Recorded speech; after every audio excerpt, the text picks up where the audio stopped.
It's you. You guys recommended that I do Guarino. I completely forgot about the schmuck. This is gold.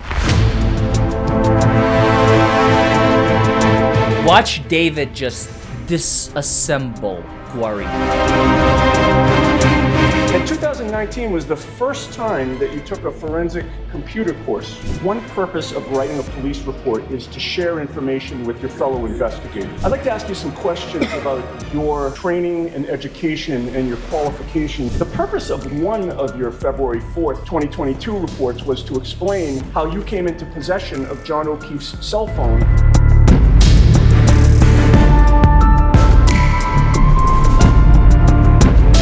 The man just can't answer a question straight. The dude is incapable of answering a question, like, at all. Just answer the question, man. The question, did you have a conversation? Just answer the question. Honest and truthful, yes. I don't understand that question. I suppose so. All right, so the objection sustained, you can ask it differently. Why? What? Why? That's his report. Why can you not use his report to impeach him, Bev? Oh, it's gonna be a long day.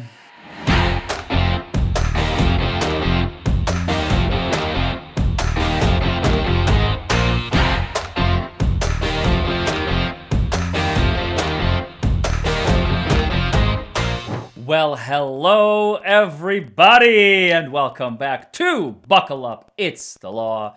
Folks, today we are going to continue with the Karen Read saga. We have already covered the likes of Matthew McCabe, Jennifer McCabe, former Massachusetts State Police Trooper Michael Proctor, Trooper Yuri Buchanan, Allie McCabe, Tully, and we don't have a whole lot more remaining from the first trial. Most notably, we still have to do Brian Albert, Trooper Nicholas Guarino, and Trooper Nicholas Barros. And I'm also considering doing a video on Trooper Paul. So let me know in the comments below if you want me to cover Trooper Paul as well. Those are the four that I have in tow. Now, as of the moment of the recording of this video, Karen Read's jury trial is well underway. We are done with opening statements, we are done with jury selection, and we have witnesses who have already testified in this case for the prosecution. In between these videos, and I may have already done it by the time you watch this particular video, I am going to start doing the cross-examinations by Jackson, Yannetti, Little, and Alessi, and I'm going to interweave them from jury trial number 2 that is happening in Massachusetts as we speak, in between jury trial number 1. But once we finish jury trial number 1, unless there are other witnesses that you absolutely want me to do the direct of, which again, please let me know in the comments below. I will still, like I said, I will do Guarino, maybe Paul if you guys really want him, Barros, and Brian Albert. Oh, and we've done Higgins. Oh, how could I forget Higgins? We've also done Higgins. So we've done about 7 so far as of this recording. Every single one of those has a playlist except for Matthew McCabe. I believe he's a standalone video. I was able to knock out his in one video instead of making it into a playlist because he was the first one that I did. So I'm going to continue with the breakdowns of opening statements for the defense, which should already be on my channel. If not, then they will be at some point. And breaking them up and explaining them what the defense is doing, what they're trying to accomplish. That's what I do. I teach. And pardon the rosy cheeks. I don't know if you guys can see. I literally just got finished with my run. I took a nice hot shower, and when I run 5K. So if I'm on the treadmill, I'm at least gonna be there for like 3.5 miles easily. I'm trying to maybe by the end of 2026. I don't know if I'll be able to make it by 2025. I am really, really slow right now. My fastest run that I've ever done was like 4 years ago, and I ran an 11-minute 9-second mile or something like that. And my third fastest, which I actually accidentally ran 3 days ago, I think, was 11 minutes and 20 seconds. So I'm back in shape, folks. My legs are back. I'm running the slowest. I know it's my fastest, but 11 minute and 20-second mile is extremely slow. I don't know if I'll be able to get it down to like 7 minutes or something, I'm not going to try and run in the Olympics. And also, I don't want to run a marathon. I think marathons are exhausting and training for them is completely unnecessary. I'll stick with my 5Ks, which I've only run like 2 in my entire life. And I was hungover back when I used to drink. I was hungover for one of them, and the other one I don't even remember. Maybe there was only one. So anyway, that's a little bit about me. So you know why I may look like I've been blushing. That's because of the blood flow to the brain. And anyway, without further ado, let's get into Trooper Nicholas Guarino, the cross-examination by none other than David Yannetti in the first trial of Karen Read, Commonwealth versus Karen Read in Massachusetts in May and June 2024. Let's go. Trooper Guarino, you've testified that you disagree in many respects with the findings of the defense expert, Rick Green, which he outlined in his affidavit submitted in connection with this case, correct? Yes, that's correct. I'd like to ask you some questions about your training and education and your qualifications in the area of computer forensics. Oh, this is how you know. This is how you know. Like you disagree, right? You set the stage. So you testified on direct examination, which we're not going to cover because Lally is boring and no one is interested in direct examination. You can watch it. I'm watching the trial channel. By the way, shout out again. They shouted out me shouting them out. So now I'm shouting them out for shouting me out for me shouting them out. It's like an endless loop of shouting out. Shout out to the trial channel. You guys are awesome. They do a phenomenal job. They cut everything and they make it look so nice. And if you hate my commentary, if you want to shut my voice off, like, well, this guy just pressed play. No, I have things to say, and if you want to hear them, then stick around. If you don't, then you can go somewhere else to watch. And where I don't have the commentary, the whole purpose of watching this with my commentary is my commentary. If I remove the commentary, then what's the point of the video? So anyway, that's for all you haters out there. You know who you are, and I love you right back at you. David Yannetti is setting the stage. Oh, so beautifully. So beautifully. He's like, so you disagree. Okay. All right. Let's talk about who you are. I do this to experts all the time. All the time. I talk about where their employment is. I had one expert who was working out of his home, a residential. He's supposed to be some lab expert. I'm like, do you have a lab in the house? He's like, no. So how do you do experiments? Exactly. Watch David just disassemble Guarino. Oh. Graduated from Westfield State University in 2003. Yes, that's correct. You majored in criminal justice and mass communications, correct? Yes, I double majored. Right. You chose not to major in computer science, correct? Yes, that's correct. 2 years after graduating, you became a patrolman in Norwood, correct? Yes, that's right. The town of Norwood is right next to Canton, is it not? Yes, it is. You stayed as a patrolman in Norwood for 10 years with the Norwood Police Department, correct? Oh, minus a stint in the National Guard, but yes. You then became a Massachusetts state trooper in 2015, Yes, I did. and you spent 4 years in the patrol division of the Mass State Police, correct? Yes, I did. And that was until 2019? Correct. And 2019 was the first time that you took a forensic computer course. Would you agree with that? No, that's not true. Would you agree with me that since then, your training has mainly consisted of online courses and webinars? That is also not true. Okay, well, you list, with regard to your training, some in-person trainings, sir, but you list 1, 2, 3, 4, 5, 6, 7, 8, 9, 10, 11, 12, 13, 14, 15, 16, 17, 18, 19, actually, over 20 online courses, do you not? Yes, that was during COVID. Yeah. Well, 2019 was not during COVID, was it? 2020 was All right. when I took most of them. I got you. But you say 2019 to 2020 in terms of your online courses and webinars, correct? There's quite a few, yes. All right. And with regard to... And notice how he's just evading the question.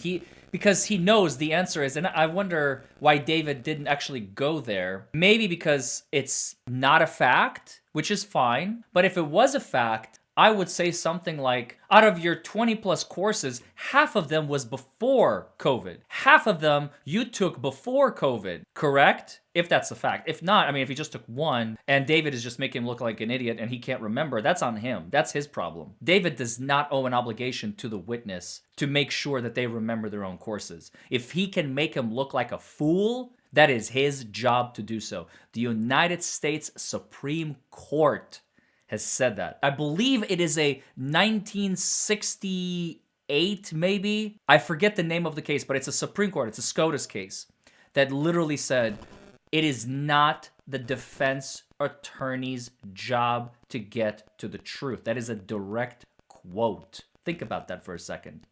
It is not. This is the United States Supreme Court, the highest court in the land, said this, that if a defense attorney can take a witness, even a truthful one, this is a direct quote, even a truthful one, and make them look dishonest or deceitful, then that is their normal course of action. Our Supreme Court justices said that 60 years ago. And that is the law of the land. It has not changed. It has not been overruled. Think about that for a second. That's how much power defense attorneys are given by our Constitution and our highest court in America. Oh, God, I love this country. Some of the courses that you were taking during that time period, would you agree with me that one of them was Introduction to Computer Networks? That course was through the NW3C. I didn't ask you where it was from. I asked you whether one of the courses that you took was called Introduction to Computer Networks. That's correct. And another course that you took was Introduction to Cell Phone Investigations, correct? Yes. Introduction to Previewing, correct? Yes. You hold no degrees in the field of computer forensics, do you? I hold certifications. You hold no degrees in the field of computer forensics or computer science, correct? Like college degree? Correct. Yeah, correct. You have no publications in the field of computer forensics, do you? No, not yet. And you've never taught a course in computer forensics, have you? No. All right. Well, as a Norwood police officer for 10 years and a Massachusetts state trooper for 9 years, you would agree that you've written a lot of police reports over the years, have you not? Yeah, you could say that. Prior to becoming a Norwood police officer back in 2005, you attended a police academy, right? Yes, I did. And at the academy, one area of focus was the proper way to write a police report, was it not? Amongst others. You were taught that it's important to write police... The man just can't answer a question straight. You were taught how to write police reports. The answer is, yes, I have. No. Yeah, amongst others, I learned other things. That is the hallmark of a deceiver, folks. When you always have to add a little bit of your own, and you can't just answer it directly. You're going to watch him continuously do that. And Yannetti just, like I said, just watch him disassemble Guarino. Oh, it is so good. These reports close in time to the events in question while they're still freshest in your memory, correct? That's not necessarily the case. Okay, so is it your testimony before this jury that it's preferable to wait months before you submit a police report on something that happened months ago, sir? Well, it depends on the data that I'm using. If I can't get into a phone, then yeah, I have to wait months. Okay. But once the information is received that you need to write a police report, would you agree with me that it's important to record it in a report as soon as you can? No, I stand by my previous statement that as soon as the data is available that I can do it, I will. And if, things come up, then, I do it when it's able. So I think you just answered my question. You said as soon as the data is available and you've completed your investigation. I never said I completed. I said if the data is available. Well, then let's say you've completed your investigation, sir. Are you going to argue with me that it's preferable not to wait to record that data in a report? Objection. Ask it differently, Mr. Yannetti. That was a good question. You were also taught bad that it's objection. important to include all the important details in your police report, correct? Again, it depends on the report I'm writing. Okay, so in other words, there are times when you're writing a police report when you intentionally leave out important details, Trooper. Is that your testimony before this jury? Objection. I'll allow that question. Is that what you do, Trooper? No, ma'am. Okay. Your Honor. So you would agree with me, going back to my question, that it is important to include all the important details in your report, is it not? Again, it depends on the report that I'm writing. There's some data that goes in, there's some that doesn't. I can't have everything in. Again, for phone, I'm speaking to technically phone reports or cell phones, computers. I can't include everything. That's why we have the program that if I need to add something via Cellbrite or Axiom, I can create a report through that. If I did a handwritten report for everything, they'd be thousands of pages for the amount of data in these devices. One purpose of writing a police report is to share information with your fellow investigators, is it not? I suppose so.